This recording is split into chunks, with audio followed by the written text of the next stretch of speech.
Okay. So, so, so there's just what's appearing to happen. There's no you that it's happening to, and actually, it's not even happening. So, get your head around that one. um, that's what we're going to discuss for the next hour. It's a sharing. It's descriptive. It's not prescriptive. It's agendaless. Really, it's there's no goal to this. It's a sharing and open friendship about another possibility, another way of seeing, you could say, but it's not for anybody. And it's very simple, and it's the fundamentally or simply the suggestion that there's no you that's hearing these words that are being spoken, and I'm not speaking them. There's no me that's speaking them. There's no you that's hearing. Hearing appears to happen, as does speaking, as does visual stimuli, boxes and Zoom boxes and computers and phones and couches and whatnot. Um, and whatever is pouring through the senses, a sense of sitting on a chair or a couch or something, and sounds and sensations in the body and feelings and so on. And in all of that, there's a really lived sense that there's a you there. There tends to be. So I'm hearing, I'm feeling, I'm seeing, I'm talking to you, or you're talking to me, and it feels like an interaction and a relationship, and you're relating to other people, and you're moving in time. You're living your life, and you're making choices. Um, you have control over what direction your life is going in, and everything just reinforces that from when you're a small child, continually reinforces that you are living your life. Maybe you're doing a great job, or maybe you're making a balls of it. Doesn't really matter as far as this is concerned. It'll matter to you, of course. Um, it's there's a yearning, no matter how it appears to be going well or badly. There's a yearning that can be sensed for some. There can be a sensitivity around it, and that's possibly why some of you appear to be in the meeting. To hear this suggestion, or maybe ask a question about it, or say something, but you're not saying it, you're not asking a question. There's no you. This is the mystery. This is stunning, actually, stunning in its simplicity and ordinariness and obviousness. What was yearned for was simply whatever is appearing to happen. So you know, jump in anytime. You can't go wrong or right, really. If you have a question or you want to say something, if someone is speaking, just put your hand up, and then other than that, just jump in.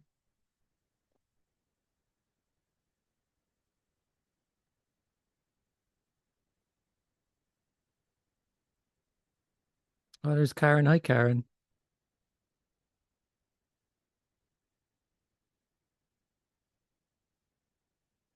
And Louise. God, I haven't seen you in ages, Louise. Lots of old names coming up. Lovely to see everyone. I'm going through the list here. Yeah, hiya, Kenneth. Jasmine. I'm Hi, looking Karen. after you. Hiya, you're right. Good. Yeah, nice to see you. Yeah, yeah, nice to see you as well. Mm. It's like here it's 4 in the morning, and I'm looking after my daughter's cats, and they were meowing at the door.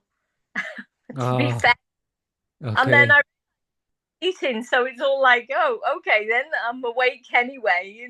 So Oh, okay. Yeah.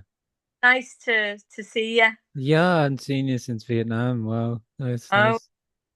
yeah, yeah, nice Mm. one. Mm.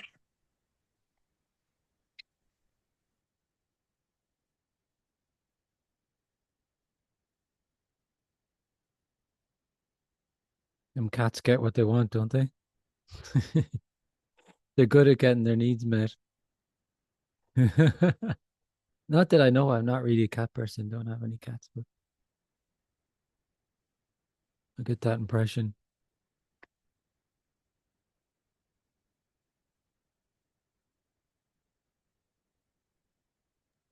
Well, it's actually weird because one of the cats is under the bed now, and I was in a Zoom the other day, and same thing happened. He came and sat near me, or he's near, and he's like joining the meeting. He's Oh under the yeah. bed, but I just feel like, oh, maybe I don't know. They just like coming here, when there's some kind of something going on. They hear another voice, and I they know think it's it's not like me watching a film. It's actually some interaction going on. So could be, yeah, the curiosity. curiosity of the cat. Yeah, they like to be around stuff, yeah. Yeah. Mhm.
Why do thoughts appear to bombard me?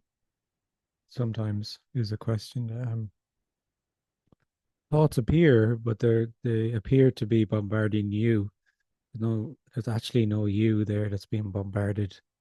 So this is what we're talking about. That live sense that they're bombarding you and that they're your thoughts is an energetic appearance or contraction. And it will feel that way then. If there feels like they're your thoughts, it'll feel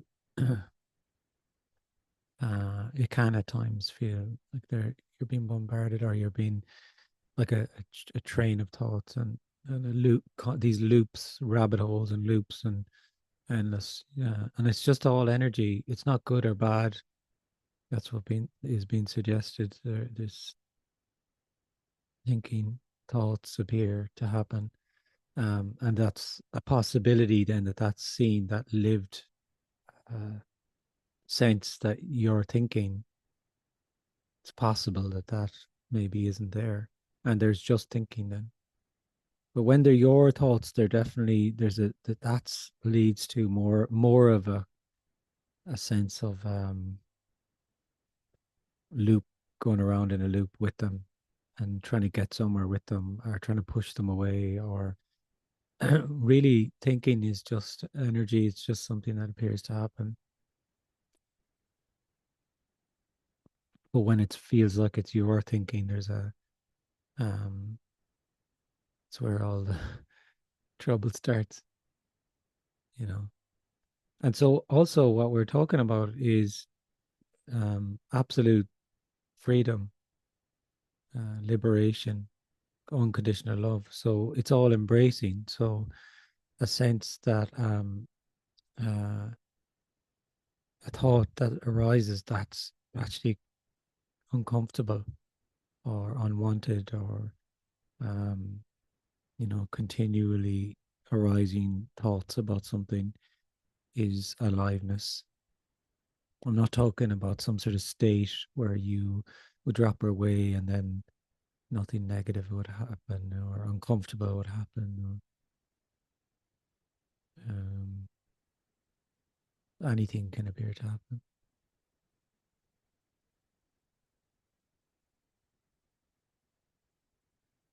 That's the way it goes. But you'll hear loads of communications about how you should, and they're not wrong or right. They're just suggestions um, about how you could calm the mind, slow the mind. Um, some of them appear to work, deep breathing, meditation, all of these things. They appear to work for some people. And maybe thinking appears to slow down, or there's a kind of a state of being less agitated and whatever. And then that becomes another doing. But if it works, then great, huh? If it appears to work. And this is just a different suggestion. And this is the suggestion that even if it was that it was, should say, no, I'm bombarded with these thoughts. I'm just going to go for a walk in the woods. That's also what would just be appearing to happen. There wouldn't be anybody doing that either. Um, mm.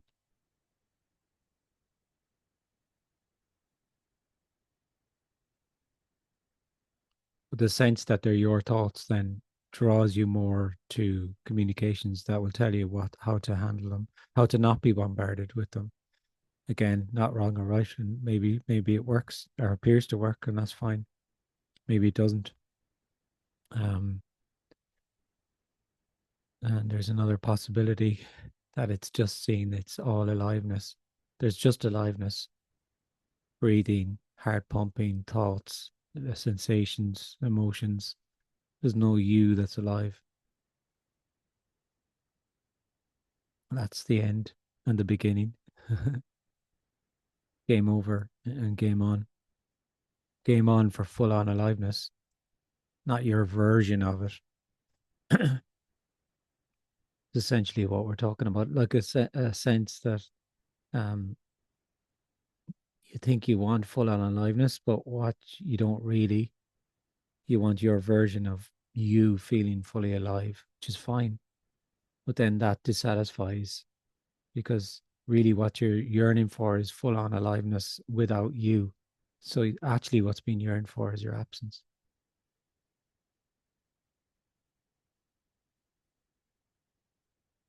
Bit of a paradox, that.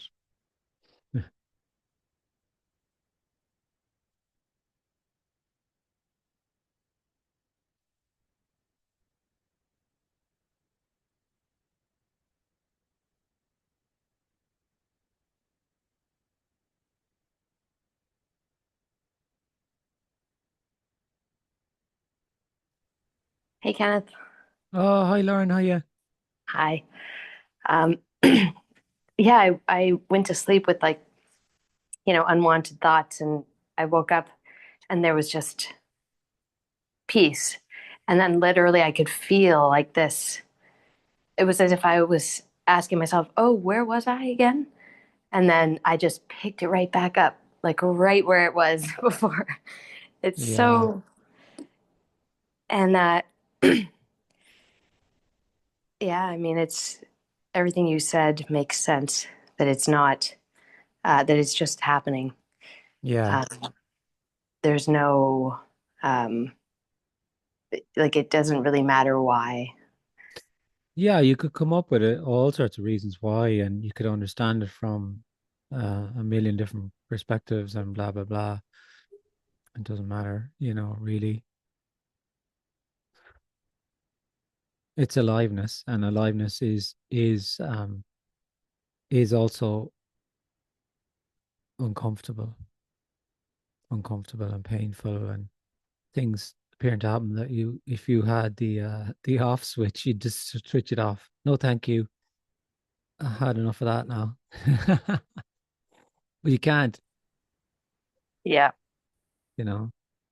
This doesn't make uncomfortable things comfortable, you know. But yeah, it's interesting how you fell asleep and then you started your shift, and again when you woke up, you clocked in. That's it. You clocked in, yeah. There's work to be done here. These Yeah, thoughts yeah. aren't going to think themselves. That's right. That's right. We were working on something. Yeah, What was we're that working now? on something here. Yeah, yeah, Yeah, yeah. yeah, exactly. It literally is exactly like that. And Mm, but we're working on something. Yeah, that's a nice way to put it. Yeah. there's nothing. We were just getting somewhere with this now. Yeah, Don't yeah, don't yeah. quit it. Don't quit on me now. It's almost there. Well, So like that, there's no way that I could have not done that because there's there's no no, me. yeah, because there's no you that did it, and it didn't even really happen. That's another thing about it. Like this is there's just aliveness. Is what's appearing to happen. The solidity and realness of things is from the sense of your separation. So therefore, it's only in that apparent reality that it really happened. Didn't really happen, because that it's an event and that can be placed in time and space. Time and space are from your apparent reality that's from your apparent sense of separation. So yeah, there's no you in that whole equation that we went through. There's no you talking about it now either.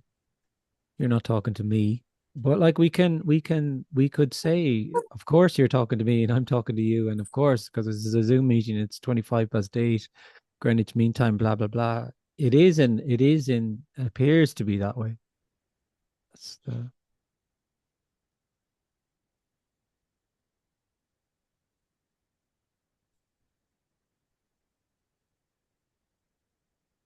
And things are just appear to unfold as they do. It's whole and complete always.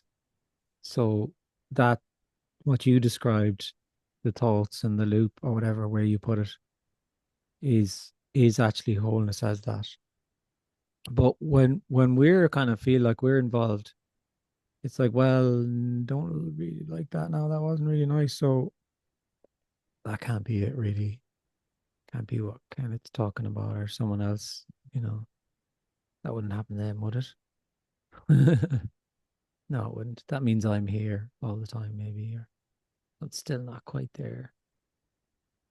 Or whatever it is. And that's the amazing realization is it's just energy, even as something like a whatever that was. It's your gig. I'm not going to try and describe it. Uncomfortable, maybe.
When you say like it didn't really happen, Hmm.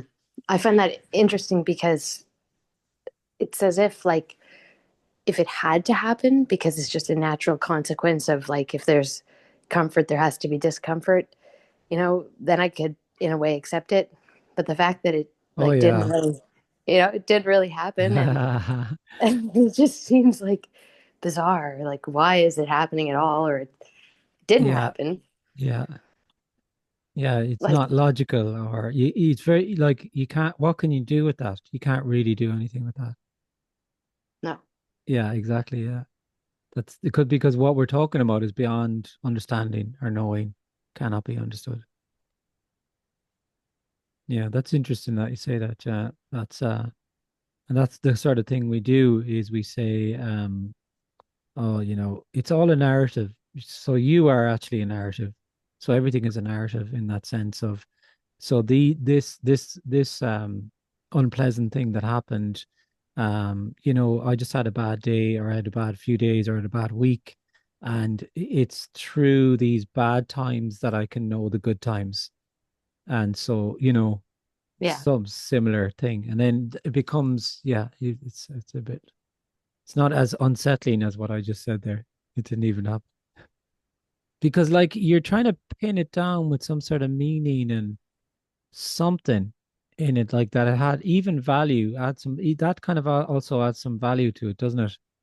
Like it's kind of valuable maybe because it was really uncomfortable, and maybe it'll give value on the back end of it because I learned something from it, or I yeah, don't know, or whatever it exactly. is. Yeah, Or yeah. it's just like that, or there's just like this accounting for it all. Like everything is in its place and is, Mm. a natural consequence of something else.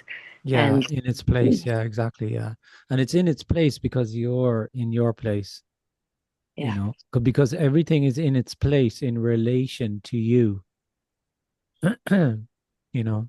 So yeah, everything is an object that relates to you, the subject. And that reality, let's call that a reality because it feels it's 100% reality for you when you feel that way. That reality is an appearance. There are actually no objects. There's no you, there's no subject. There's energy appearing as whatever, a tree and a rock and a person and a Zoom meeting and an uncomfortable thought or whatever. But everything is, like you say, has its position, and it's a sense of kind of meaning maybe in it, or you can orientate yourself to, you're continually orientating yourself, you know exactly. and that's fine. I mean, there's nothing wrong. Just to be clear, there's quite a few new people here. um Not that that matters anyway. I'd probably say this anyway, but I would, but not that I'm saying it. But like, there's nothing wrong with any of this. There's nothing wrong with feeling like an individual. It doesn't matter. It's just something that appears to happen. You cannot go how it's impossible to go wrong in any of this, because the sense that you've gone wrong in any of it is only from the sense of there being a you.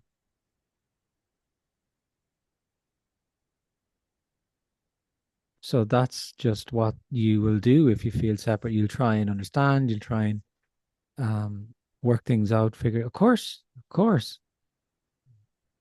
keep going until if it works, and if it works, if you think it works. So there's nobody being spoken to here, being asked not to do anything. For instance, that's another. I don't. I'm not speaking to anybody anyway. There's nobody to speak to. It's very simple. Life peoples.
So we're speaking from no one to no one. Oh, hi, yeah. Hi, Kenneth. Very nice to hear you. Say again. Very nice to hear you. Yeah, nice to see you. I like your photos on I don't know what I see them on. Something. Instagram, most of the Instagram, time. yeah. Yeah. Yeah, awesome nature, really awesome. Yeah, Lovely. yeah. Thank you.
Hi, Kenneth.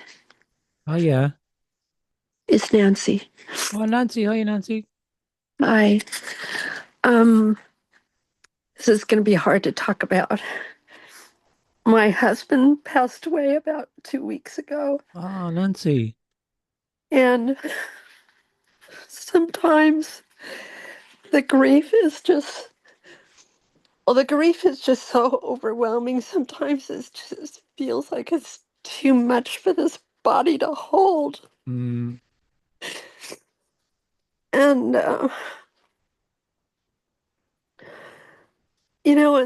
and then there is like making my coffee and doing the other things and feeding the cats. But this grief just Mm.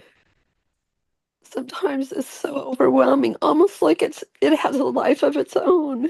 Yeah, absolutely. Yeah. It's a embodied pain.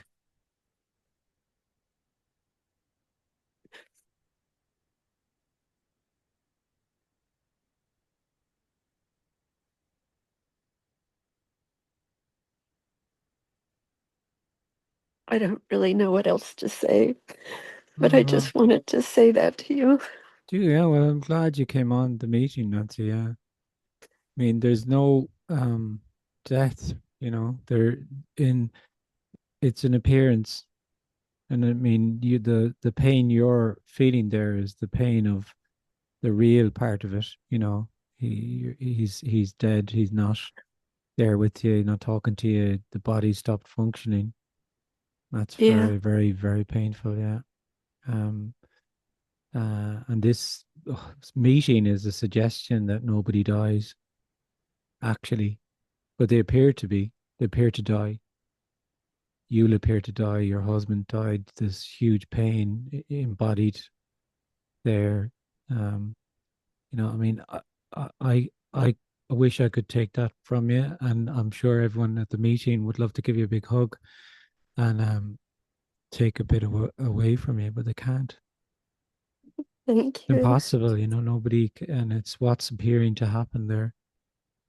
It's energy, it's aliveness. No words can touch that, what you're feeling. Um, and it's plays out like it plays out. Yeah, It plays out like it plays out, and it's just a different, but kind of theorizing or taking on conceptually what I'm saying. There's pain, and that's what's happening there. There's pain, and it's like no other pain, really. I'd say, from what I losing a partner like that, or a child, you can't even really describe it. yeah. It's really hard. I've lost my parents, in the Yeah, past, and so I know grief. But yeah, this time it's just really yeah. It's very hard. huge. Yeah, it's impossible to describe. Absolutely.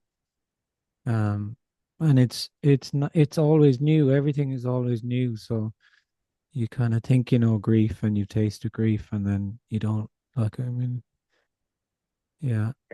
It is new. I mean, it changes. The grief changes. I mean, Mm, it changes. It goes from being something that I feel that I can't hold anymore. It's just, and then, and then next thing I'm just doing what needs to be done. It's just, yeah, the yeah, grief is there, but it's just doing what needs to be done in the moment.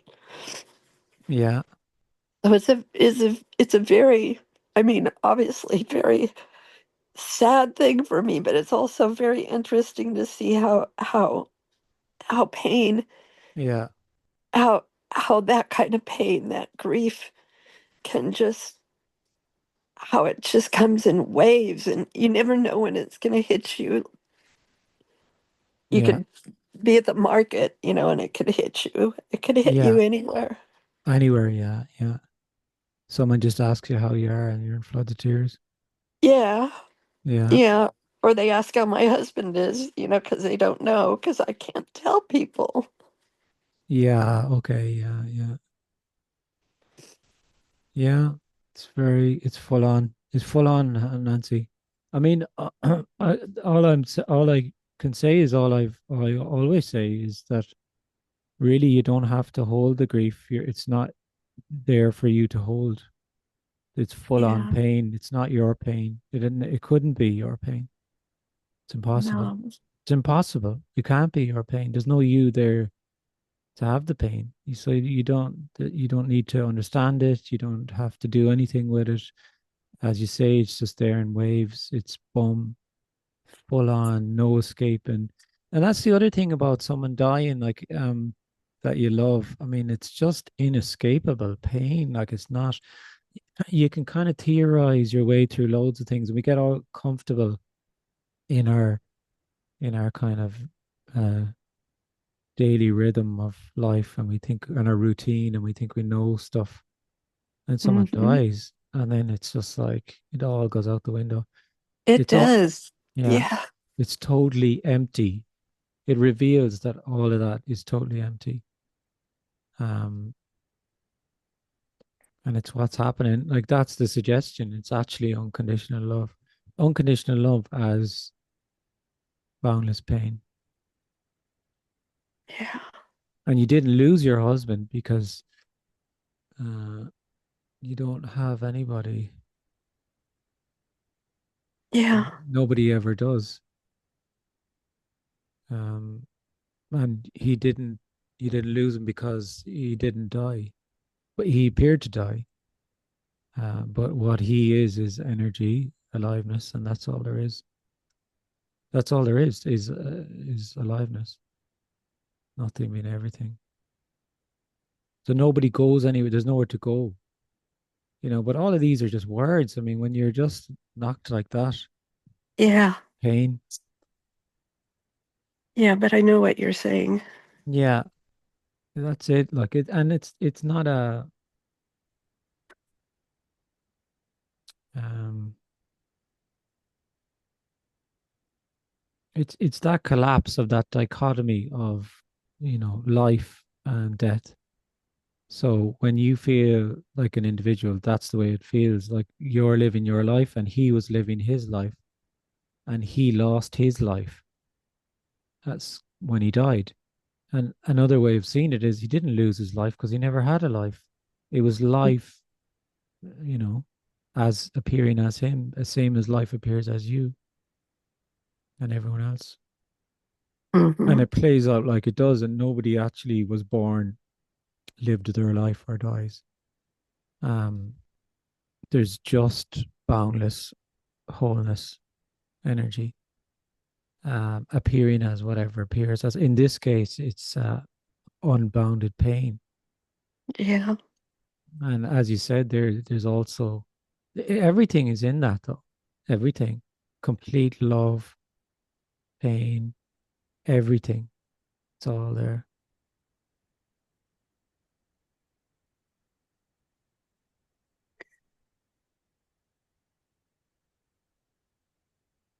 Yes. And it's going to play out like it will. Yeah.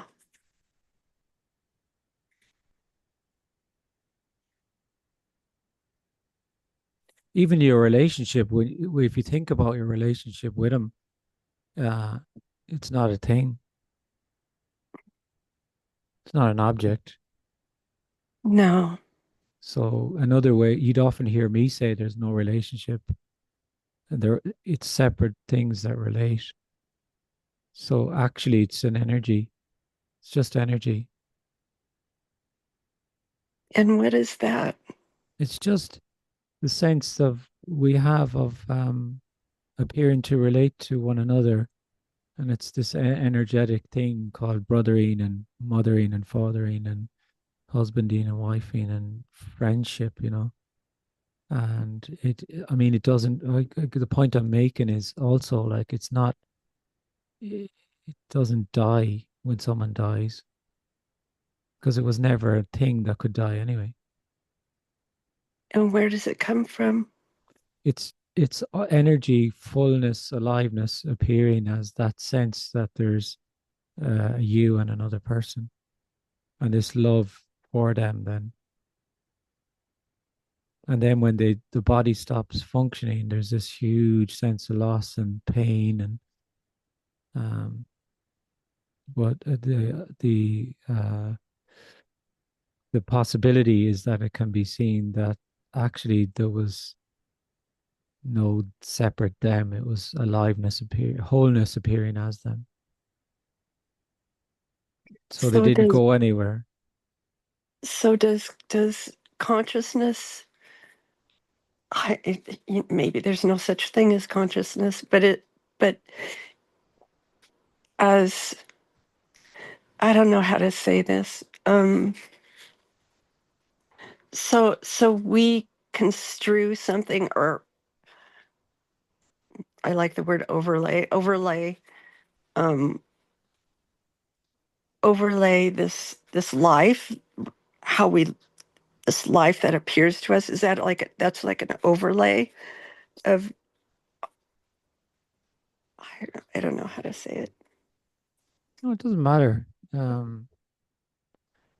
Like it's not, I wouldn't really use the word consciousness. I think all of these terms are very confusing, you know, awareness, consciousness.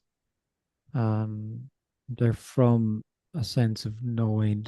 Consciousness is like an aspect of knowing. Yeah, That's all. And knowing is just it's the individual that knows. And it's irrelevant to what we're talking about, really. Like yeah, you're not going to know your way out of the grief. no, You can't know. Like you could go and study continual bonds and different grief theories, current grief and bereavement theories, and they might appear to help or not, but you can't know your way out of you can't know your way out of it. Like, and people who try and know their way out of it just really kind of kick the can down the road and kind of get numb for a while, and then realize there's no shortcuts. You know, it's pain. Like you can't sidestep it. You know. yeah, So having all the theory and all of that stuff, it's like doesn't matter. It's just pain, yeah, you know. yeah. And that's the I think, suggestion that's been. Go on, sorry. no, I was just going to say, I think what I was trying to ask was that this appearance of our lives, this appearance of this this character here having this life and having this husband and having, who's no longer here, and how does this appearance happen? But it doesn't really happen, as I was saying earlier in the meeting. Like when it happens from a sense of you, and then it's really happening. You know, you could give me the date that you got married, the date you met. You could talk me through a linear story of different times in your lives and things that happened to you and how you built a life together. And what I'm saying, what's the suggestion being made is that that appears that way from the sense that you're an individual, and then you're moving in time and space and things are really happening then. Another possibility, or it's something that can be seen, or whatever way you want to put it, is that everything is a story, and it's time and space, and that causal reality is an appearance or a story. That can be frightening to hear for the individual, but it's actually unconditional love, because it's unconditional love as that apparent uh, relationship you had with your husband, you Yeah. know, wifing and husbanding or whatever way you want to put it. And it's a wholeness playing out the way it did, whole and complete as it was. And all of us are going to die, of course. Hmm. And if you're in a partnership, then of course that it's you're the one they're the lucky ones, you know, in the Yeah. sense that Yeah. you're the one sitting with the pain. Yeah. But another way of seeing it is that actually the loss is keenly felt and the pain is keenly felt. But another way of seeing it is that um, nobody actually dies, you know, because the sense that someone really dies is from the dualistic sense that you're living your life and that's a separate person that's living their life, and they've died, that stopped then. So it's real and unreal, it's real in its appearance, because actually there are no separate people, only there only appears to be. So death is a story, It's just something that appears to happen. There's absolutely nothing to be concerned about in any way. But we are terrified of it because we're really contemplating our own absence. We're terrified of our absence. Yeah, And actually we're not there. There's that's nobody kind of there. funny. Yeah, it is. It is quite hilarious, really. Quite a sorry, I'm sick too on top of all this. But Yeah. that is a funny paradox. Well, it's the divine comedy, you know. The divine Yeah. comedy is you're terrified of your absence, and you're not there. You're never there. Yeah. So so then there's just what's appearing to happen: sadness, pain, uh, love, appreciation, beautiful memories, pain, whatever is appearing to happen is what's appearing to happen. And it's not the possibility is that it's not actually happening to you. There's no you that it's happening to.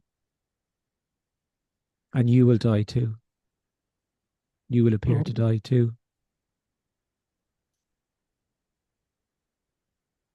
But I won't know it. No, you won't know it. No, there's nothing to know. All of our knowing, it feels terribly important, but it's really just an abstraction from a sense that we're separate to something that we can abstract from. So we're going in a loop of our knowing, and we think it's terribly important. And it's just a story. It's unknowable. Like, it's unknowable. Mm, You don't need to hold the grief, because the grief does not need to be held. It's just what's appearing to happen. It's not your pain. You mm. don't need to be a certain way for anyone.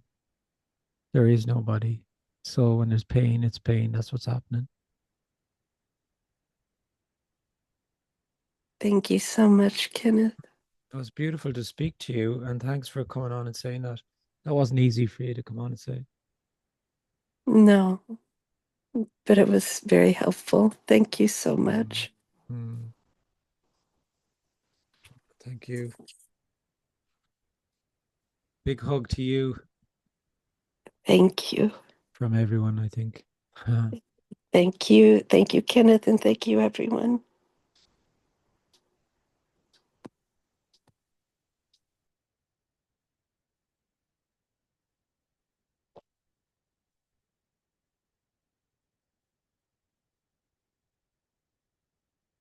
All right, guys, I think I'm going to finish there. It was really lovely to see everyone. And I'm in Brighton in 2 weeks. Yeah, 2 weeks. Anyway, you probably got the email. And it's really nice talking to you. And thanks to Nancy. And yeah, love.